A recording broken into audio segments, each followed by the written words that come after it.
राजनीति विज्ञान विषय के साथ सरस्वती ग्रुप ऑफ कॉलेजेस के इस डिजिटल प्लेटफॉर्म पे आप सभी का स्वागत है। आज हम लोग बीए प्रथम वर्ष के प्रथम प्रश्न पत्र चैप्टर राज्य की उत्पत्ति एवं प्रकृति के अंतर्गत कई सिद्धांत बताए गए हैं। इस संदर्भ में उसमें दैवीय उत्पत्ति का सिद्धांत जो सबसे प्रथम है उसका और दूसरा शक्ति सिद्धांत का अध्ययन करेंगे। आज उद्देश्य में राज्य की उत्पत्ति के विभिन्न सिद्धांतों में आज हम दैवीय उत्पत्ति के सिद्धांत एवं शक्ति सिद्धांत का अध्ययन करेंगे। दैवीय उत्पत्ति का सिद्धांत, राज्य की उत्पत्ति के सिद्धांत पे जब हम आते हैं, जब राज्य का अस्तित्व नहीं था तो सबसे पहले कल्पना की बात होती थी। कुछ विचारक ये मानते हैं कि राज्य ईश्वर द्वारा प्रदत्त संस्था है और राजा ईश्वर के प्रतिनिधि के रूप में काम करते हैं। इस तरह से दूसरा सिद्धांत जो है शक्ति सिद्धांत में ये माना जाता है कि यह मानवकृत संस्था है। तीसरा सिद्धांत सामाजिक समझौते का सिद्धांत है, जिसपे हाफ लाक रूसो, जिन्हें संविदावादी विचारक कहते हैं, वे लोग अपने अनुसार सामाजिक समझौते के सिद्धांत को स्पष्ट करते हैं। और चौथा ऐतिहासिक एवं विकासवादी सिद्धांत। आज हम लोगों का मुख्य विषय है दैवीय उत्पत्ति का सिद्धांत। तो आज हम लोग दैवीय उत्पत्ति के सिद्धांत और शक्ति सिद्धांत का अध्ययन करेंगे। जैसा कि नाम से ही है, दैवीय उत्पत्ति का सिद्धांत। दैवी यानी देव, ईश्वर। ऑस्ट्रियन लेखक जेलिनेक के शब्दों में राज्य ईश्वर द्वारा प्रत्यक्ष या अप्रत्यक्ष रूप से रचा गया है। जेलिनेक ने कहा है कि इस सिद्धांत की मान्यता है और ऑस्ट्रियन लेखक जेलिनेक का कहना है कि राज्य क्या है, ईश्वर द्वारा प्रत्यक्ष या अप्रत्यक्ष रूप से रचा गया है। इसलिए राज्य मानवीय संस्था न होकर दैवीय संस्था है, ईश्वर द्वारा रचित है। यानी यह राज्य मानव निर्मित न होकर ईश्वर कृत है। इस सिद्धांत के प्रतिपादक मानते हैं कि राज्य के शासन प्रबंध हेतु ईश्वर ने ही राजा की नियुक्ति की। इस सिद्धांत के समय धार्मिक तथा राजनीतिक शक्तियां बहुत अधिक संबंधित थी। राजा की आज्ञा पालन प्रजा दैवी शक्तियों के भय से करती थी, क्योंकि बुद्धि कम थी तथा वैज्ञानिक ढंग से समाज का अध्ययन नहीं होता था। इसलिए प्रत्येक व्यक्ति को ईश्वर माना जाता था। तात्पर्य यह है कि वर्तमान परिस्थितियों में अभी बौद्धिकता का विकास नहीं हुआ था। राजनीतिक शक्तियों और धार्मिक शक्तियों में आपस में संबंध थे। तो राज्य को मानवकृत न मानकर यह माना जाता था कि यह ईश्वरकृत संस्था है और राजा ईश्वर के प्रतिनिधि के रूप में कार्य करते हैं और उनके ऊपर किसी प्रकार का कोई नियंत्रण नहीं है। सिद्धांत के जो प्रमुख तत्व हैं, इस दैवीय सिद्धांत के प्रमुख तत्व, उस पर हम लोग चर्चा करेंगे। सबसे पहले राज्य मानवीय कृत नहीं वरन ईश्वरीय सृष्टि है। अभी हम लोग इस पे बात कर रहे थे कि दैवीय उत्पत्ति के समर्थक ये मानते हैं कि राज्य रूपी संस्था का निर्माण मानव द्वारा नहीं बल्कि ईश्वर द्वारा हुआ है। नेक्स्ट है कि राज्य शक्ति का प्रादुर्भाव ईश्वर द्वारा हुआ तथा वही राजा को शक्ति प्रदान करता है। यानी राजा का जनता के प्रति, नागरिकों के प्रति किसी प्रकार की कोई जवाबदेही नहीं है। वह ईश्वर द्वारा उनको शक्ति प्रदान की गई है और इस राज्य रूपी संस्था का प्रादुर्भाव भी ईश्वर के द्वारा ही हुआ है और राजा ईश्वर के प्रतिनिधि के रूप में कार्य करते हैं। जिस प्रकार ईश्वर सृष्टि के हित में कार्य करता है, उसी प्रकार राजा जनता के हित में कार्य करता है। ऐसी मान्यता है कि जिस तरह से समस्त ब्रह्मांड, पूरी सृष्टि का देखरेख ईश्वर के द्वारा किया जाता है, उसी परिपाटी में राजा भी जनता के हित को ध्यान में रखकर कार्य करता है। नेक्स्ट क्या है? राज्य सत्ता पैतृक होती है तथा उत्तराधिकार में प्राप्त होता है। राज्य का जो सत्ता है वह क्या है? पीढ़ी दर पीढ़ी उत्तराधिकार के आधार पे, यानी राजा का लड़का राजा होता है। और यह क्या होती है? पैतृक। पैतृक से तात्पर्य क्या? कि राजा का लड़का राजा होगा और यह उत्तराधिकार में उसे प्राप्त होगा, यानी इसके लिए किसी प्रकार की योग्यता की आवश्यकता नहीं है राजा होने के लिए। सिर्फ यही है कि राजा का लड़का होना चाहिए, राजा का लड़का ही राजा होगा। नेक्स्ट, कि इंग्लैंड के राजा जेम्स प्रथम सिंहासन रूढ़ होने के कुछ वर्ष पूर्व अपनी पुस्तक द ट्रू ऑफ मोनार्ची में इस सिद्धांत का विस्तार किया और 1609 में ब्रिटिश संसद के अपने भाषण में उन्होंने कहा था कि राजा तथा ईश्वर में इतनी साम्यता है, यह कहना उचित है कि राजा ईश्वर है। जेम्स प्रथम जब सिंहासन रूढ़ हुए राजा के रूप में, तो उन्होंने संसद में स्वयं इस बात को कहा था कि राजा और ईश्वर में इतनी समानता है कि यदि राजा ईश्वर है कहा जाए तो यह कोई अतिशयोक्ति नहीं है। फिर हम आते हैं सिद्धांत की आलोचना। इस दैवी सिद्धांत में कमियां क्या क्या हैं? सबसे पहले हम देखते हैं, आलोचक ये कहते हैं कि अवैज्ञानिक व अनैतिहासिक। ये जो राज्य की उत्पत्ति का प्रथम सिद्धांत दैवी उत्पत्ति का सिद्धांत है, इस सिद्धांत में किसी प्रकार का वैज्ञानिकता का फूट दिखाई नहीं देता है और अनैतिहासिक, यानी इतिहास में इस तरह का कहीं कोई लिखित उल्लेख नहीं मिलता है कि राज्य रूपी संस्था ईश्वर द्वारा रचित है और राजा उसके प्रतिनिधि के रूप में कार्य करेंगे। नेक्स्ट क्या है? कि राजा स्वेच्छाचारी एवं निरंकुश हो जाएगा। आलोचकों का कहना है यदि वास्तव में इस तरह की व्यवस्था है कि राजा सिर्फ और सिर्फ ईश्वर के प्रति जवाबदेह होगा, जनता के प्रति उसकी कोई जवाबदेही नहीं होगी, तो वह क्या हो जाएगा? निरंकुश एवं स्वेच्छाचारी हो जाएगा। जब उस राजा को ये पता हो जाएगा कि अब हमारा इस जनता से किसी प्रकार का संपर्क हो न हो, इससे कोई मतलब नहीं है, क्योंकि हमारे सिंहासन रूढ़ होने में जनता की किसी प्रकार की कोई भूमिका नहीं है। इस तरह का भाव यदि राजा के अंदर आ जाएगा तो वह क्या हो जाएगा? निरंकुश हो जाएगा। जब उसके ऊपर किसी प्रकार का कोई नियंत्रण रहेगा ही नहीं, तो ये संभावना है कि वह निरंकुश हो सकता है। और जब राजा निरंकुश हो जाएगा तब राज्य व्यवस्था ठीक ढंग से संचालित नहीं हो पाएगी। नेक्स्ट में आलोचक कहते हैं कि रूढ़िवादी धारणा, ये जो धारणा है यह क्या है? रूढ़िवादी धारणा है। और जब रूढ़िवादी धारणा के अंतर्गत राज्य व्यवस्था संचालित होगी तो इसमें किसी प्रकार के विकास की गुंजाइश नहीं रह जाएगी। देश काल परिस्थितियों के अनुसार क्या है? परिवर्तन शाश्वत है, लेकिन इस रूढ़िवादी धारणा के वशीभूत होकर वह राजा उसी परंपरा में रह जाएगा और राज्य का विकास अवरुद्ध हो जाएगा।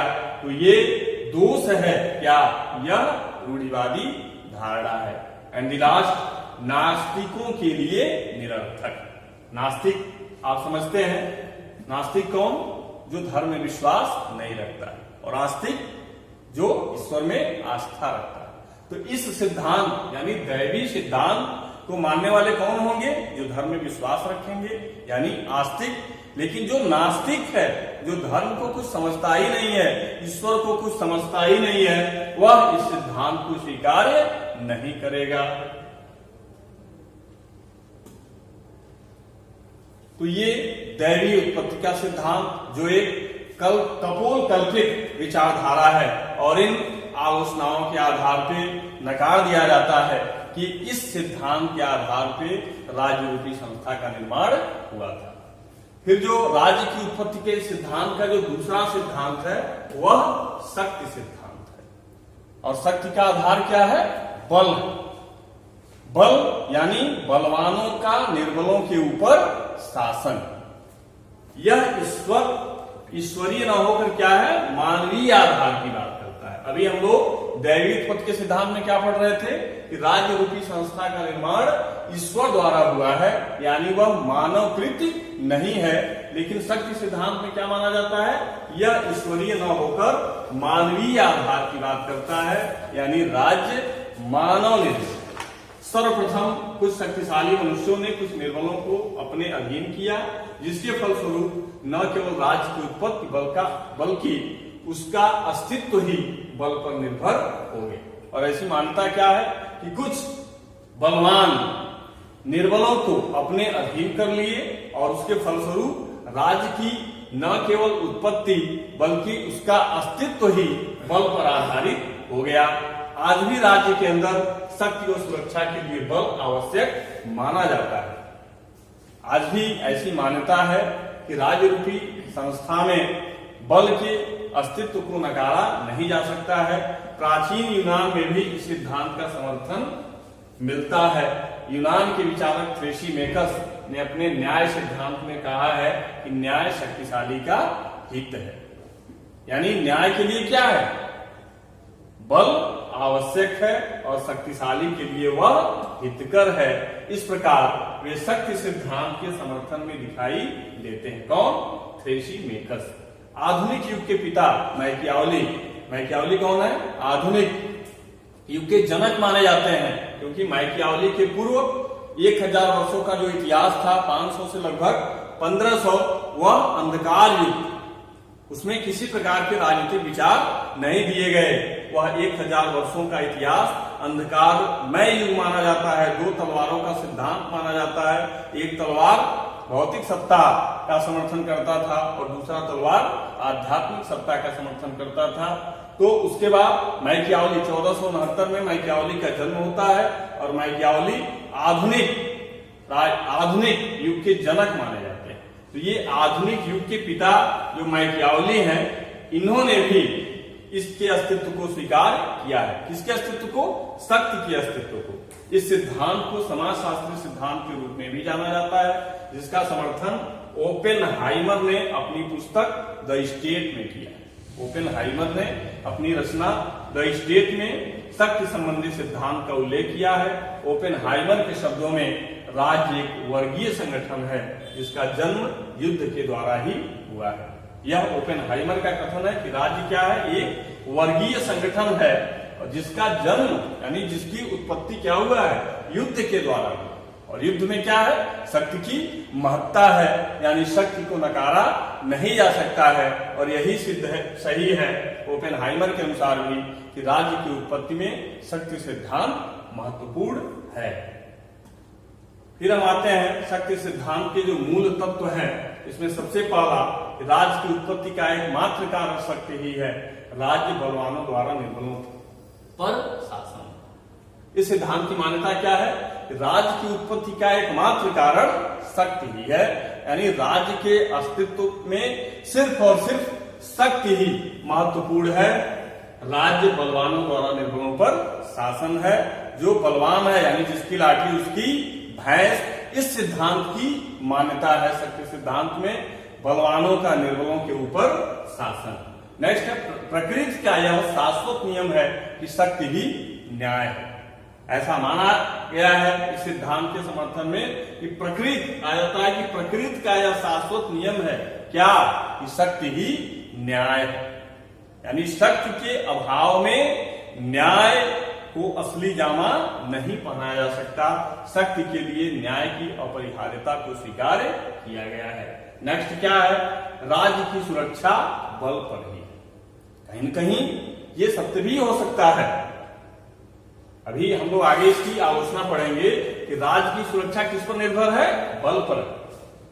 यह एक स्रोत हो सकता है, एक तत्व हो सकता है, लेकिन सिर्फ शक्ति पर ही आधारित है, यह सत्य नहीं है।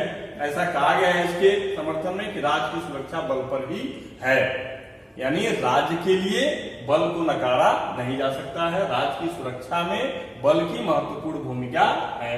नेक्स्ट क्या है, युद्ध विजय के फलस्वरूप राज्य की उत्पत्ति को प्रकट करता है, और जिसकी लाठी उसकी भैंस पर आधारित होता है। युद्ध में क्या होता है, जो बलवान है उसी का विजय अवश्यंभावी है। यानी इस कहावत को कि जिसकी लाठी उसकी भैंस, जो शक्तिशाली है वही विजय प्राप्त कर सकता है। इसकी आलोचना में जो विचारक हैं वे कहते हैं कि शक्ति राज्य की उत्पत्ति का एकमात्र आधार नहीं। वही बात हो रही थी कि शक्ति महत्वपूर्ण हो सकता है, लेकिन ये कहा जाए कि सिर्फ शक्ति ही राज्य का आधार है, यह उचित नहीं है। तो शक्ति राज्य की उत्पत्ति का एकमात्र आधार नहीं। यह आधार हो सकता है शक्ति, लेकिन एकमात्र आधार नहीं हो सकता है। नेक्स्ट क्या है कि शक्ति राज्य का अस्थायी आधार नहीं, और न ही शक्ति राज्य का अस्थायी आधार हो सकता है।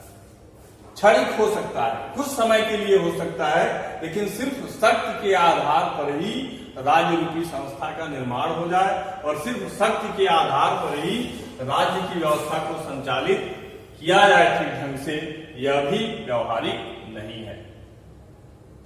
आलोचक फिर कहते हैं कि व्यक्तिगत स्वतंत्रता का अंत। यदि शक्ति सिद्धांत को स्वीकार ही कर लिया जाए तो यह क्या, व्यक्तिगत स्वतंत्रता वहां पर नहीं रह जाएगी। लोग वहां पर क्या है, स्वतंत्र नहीं रह जाएंगे। जो जैसे यह माना जाता है कि छोटी मछली को बड़ी मछली खा जाती है, यानी जो निर्बल हैं, जो निम्न वर्ग हैं, जो दबे कुचले हैं, और बड़े लोग क्या हैं, उनकी स्वतंत्रता छीन लेंगे और इन निर्बलों की स्वतंत्रता का अंत हो जाएगा। नेक्स्ट है कि प्रजातांत्रिक सिद्धांतों के विरुद्ध। प्रजातांत्रिक सिद्धांत क्या है, सबके साथ समान व्यवहार, ऐसे परिस्थितियों को अस्तित्व में लाया जाए इस व्यक्ति के व्यक्तित्व के विकास के लिए समान अवसर मिले, लेकिन इसमें समान अवसर की बात नहीं है। सबको समान अवसर नहीं मिल रहा है, सबको समान अवसर मिल रहा है। बलवानों का निर्बलों के ऊपर शासन है, निर्बल क्या है, बेचारे डरे हुए हैं, यानी उनके लिए प्रजातांत्रिक सिद्धांतों का कोई मतलब नहीं है। इसलिए यह कहा जाता है कि यह शक्ति सिद्धांत प्रजातांत्रिक सिद्धांत के विरुद्ध है।